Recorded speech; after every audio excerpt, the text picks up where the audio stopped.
Today we're talking to Andy Johnson. He is what is your title at First Euless? I'm the worship pastor. Andy Johnson is a worship pastor at First Baptist Church, Euless, Texas. At 19, you were called, and when you stepped onto the platform, after the call, when you knew you were called, do you remember that? I do. That time? What was that like? Well, it was more serious. It was more. I went to a For Him concert. Nobody knows who For Him is anymore. They were a vocal group back in the '90s. They came out of Truth. Mark Harris is actually at Gateway now.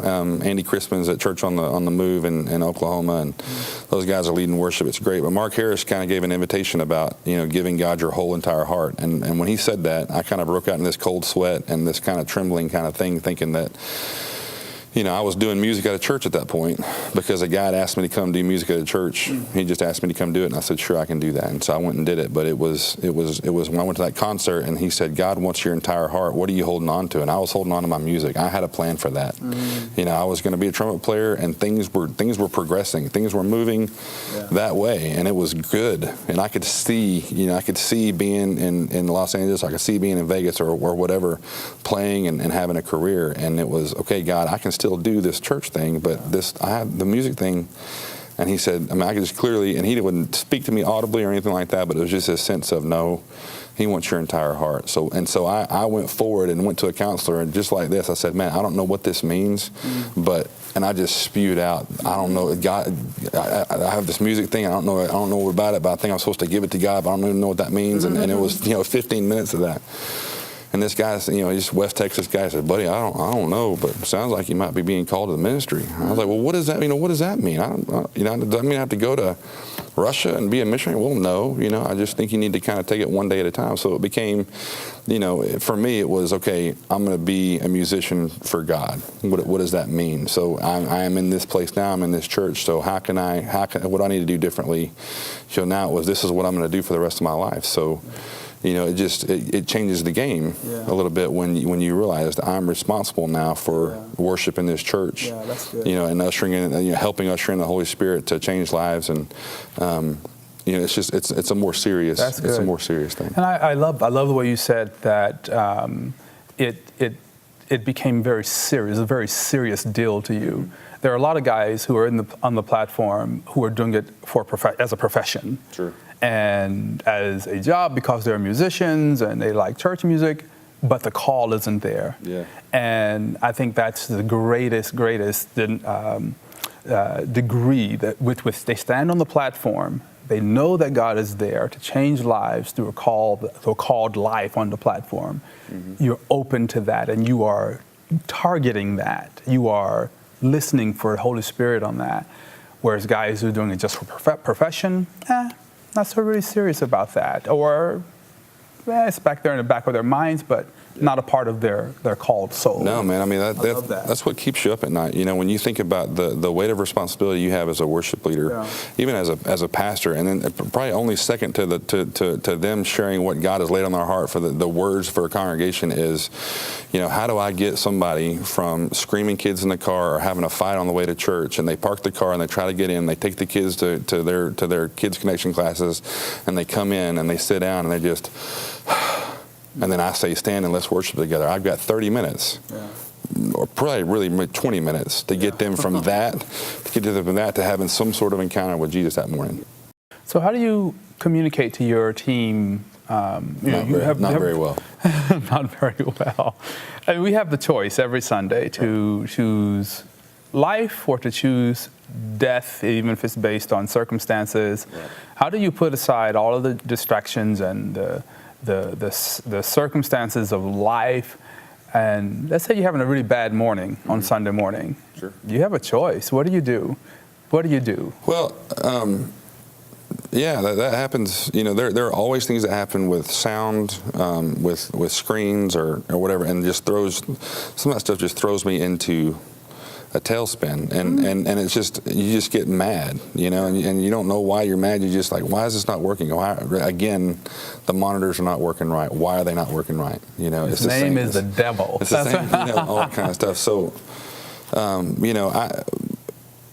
Or you know, you're just having a bad day. You know, you just woke up and you're just not feeling good, and you don't feel right, and it doesn't feel good. You're tired, or for whatever reason, maybe you stayed up screaming at a game and you're tired. But you know, I get into a room and you get over yourself. You know, and you understand what you get to do. You know, and we preach from the platform, you know, man, are you going through a tough time? Let's sing Moving Forward. You make all things new. You know, we're moving forward, and we preach that, you know, with gusto from the platform. Well, that's got to be true for me too. Yeah. You know, I lift my hands to sing again, I Believe That You Are God, and all those songs like that are songs of hopes and songs like that, where we lead those songs and we tell people, man, if you're going through something this morning, God can break those chains, God can break those walls down. Well, do I believe that? And if I believe that, then it's like that, you know, to understand that I get to go lead worship. I'm fixing to go into the presence of the Lord Almighty. And so whatever issue I'm having, if that's with the sound guy or whatever, it just really doesn't matter. And so there is about 25 minutes of refuge. Well, even what's happening in your life, you get 25 minutes of refuge from that. You know, and those problems are going to be there at 12 when you go home. But for that little time period, I've been through churches where I was leaving churches where the situation was not great, but you found refuge in that 20 minutes of worship, you know, and you get to pour yourself out even more, you know, and to a worship experience where, you know, you realize, you know, who we're worshiping, why we're worshiping, and that the fact that you were chosen to do this as a job. You know, and to me, that changes my attitude really, really quickly when you understand, you know, I'm fixing to get to go out and worship and lead this church in worship and look at all the things that, you know, we get to do and how we get to do it and the ways you know, the resources we have, all those kind of things. You know, rarely do I get on the platform when I'm not excited.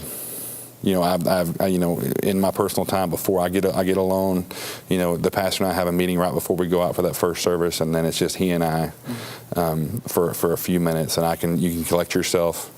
You know, he doesn't talk very much, I don't talk very much, but we're sitting there together, and he may ask me a question, but that's 2 or 3 minutes for me to get my mind and my heart in the right place to walk on the platform, and here we go, we get to worship today. That's good. And you know, so, you know, it's about, you know, that seeking that time of refuge. If you're in a great place, wonderful. And if you're in a hard place, man, you get to go pour your heart out too, just like everybody else does. You know, it's not just because you're leading, you don't get to do that. So that's good. So get over yourself. I like that. I like that. So how do you categorize yourself? Introvert, extrovert, overt? I'd be more of an introvert. You know, if it's just me, I'm not the guy at the party that is in the center of everything, unless you have to be. You know, if you're leading a choir rehearsal, you kind of have to be an extrovert because you're the guy that's talking for an hour and a half. You have to be animated. You know, you're trying to get energy from your group, and so, you know, there are things that you have to do.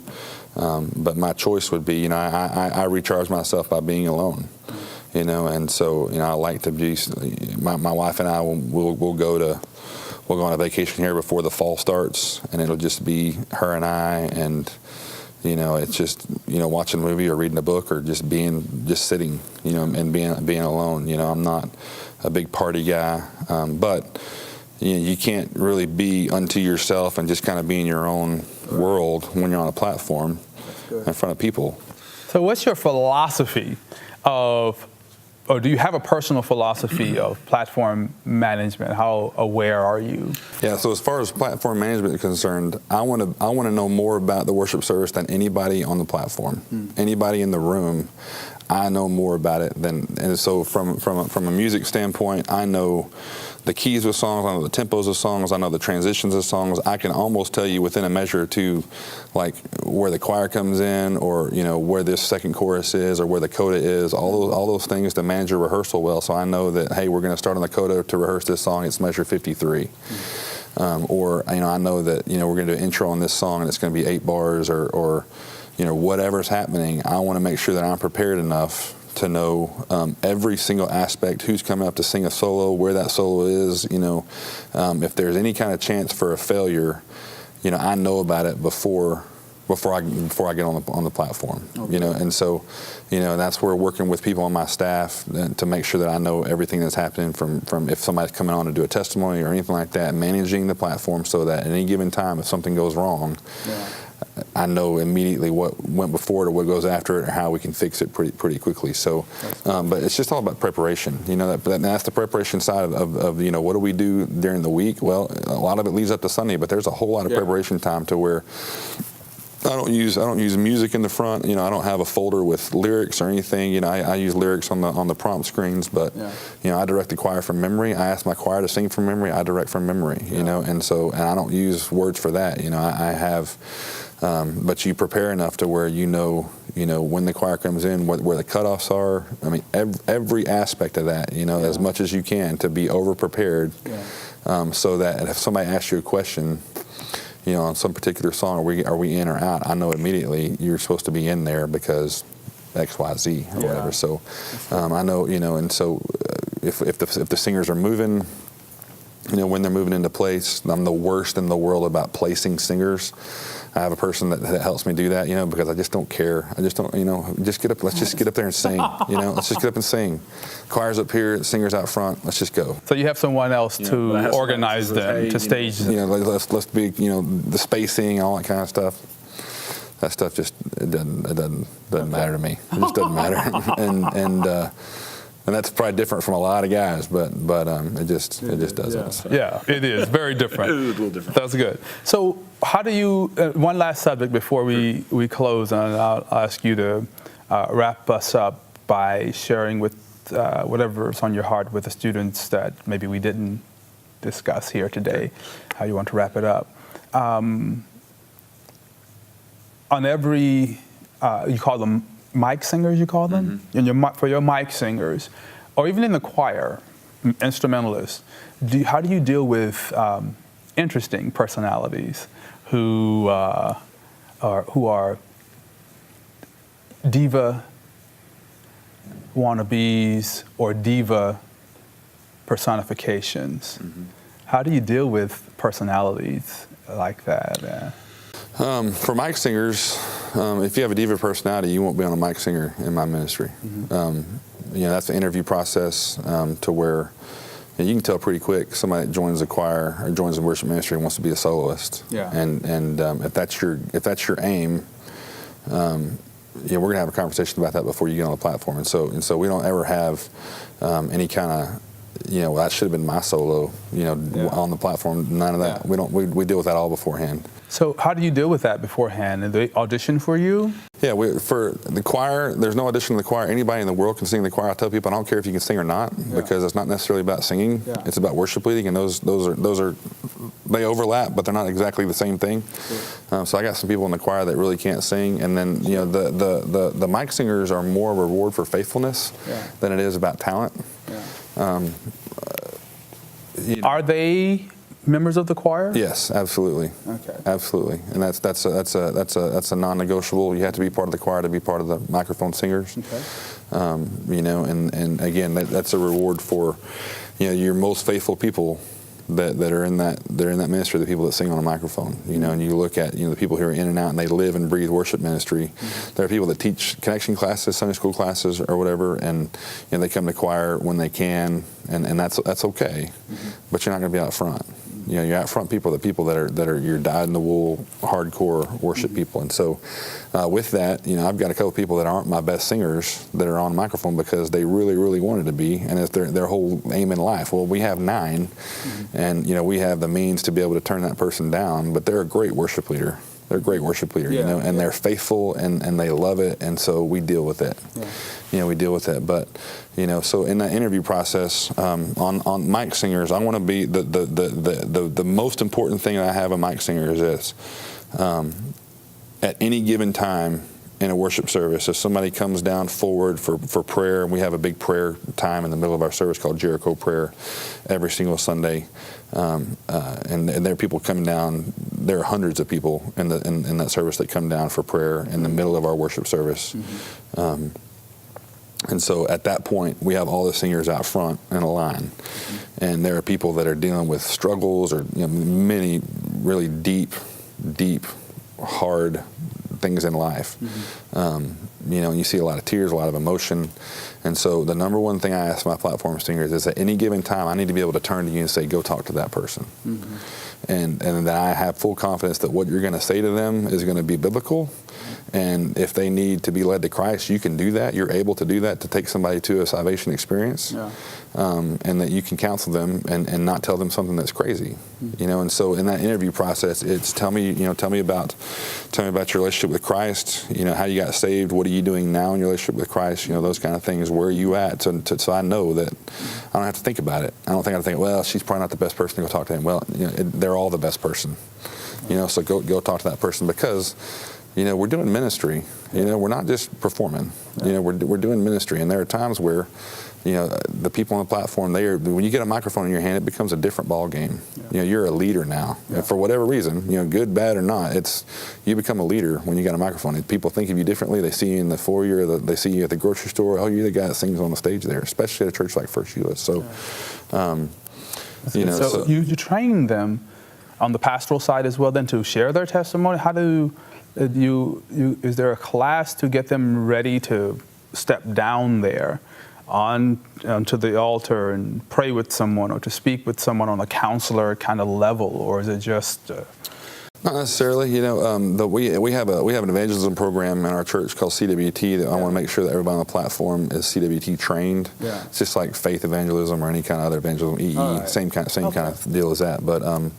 But no, you know, it's more, you know, the encouraging side. You know, we're not looking for clinical counseling. You know, it's just more that, you know, somebody just to talk with them that's not going to tell them, yeah, you probably should leave your husband. You know, you know, we don't want you to say that. You know, but there's a common sense there of, you know that those people, and they're your most faithful people that are around you a lot. You know, so you can get to pour with it. But there's not a specific, you know, platform training program that we have or anything like that. It's more common sense, and that really is one of the things that's kind of unique to First Euless and the way we do that, especially in the Baptist world.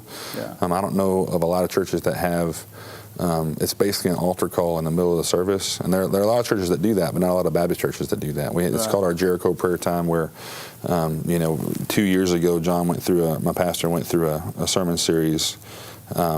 And so it's, you pray for 6 days, you shout on the seventh day, just like they did around the Jericho wall. And so if you have walls in your life that need to come down, this is the time to do that. And so, you know, whatever your need is, if it's a major need, we invite you. There's nothing magical about these steps. There's nothing magical about coming down forward, but there is something about, you know, you physically moving yourself, saying, God, I need you to intervene. I need you to do this on my behalf, because I can't do it. So people come down, and they're crying out, and so, you know, just making sure that, and it doesn't happen all the time, but there have been a few times where, you know stories of, you know, this girl's pregnant, or this lady's going through a divorce, or you know, whatever, and they're by themselves, which I hate.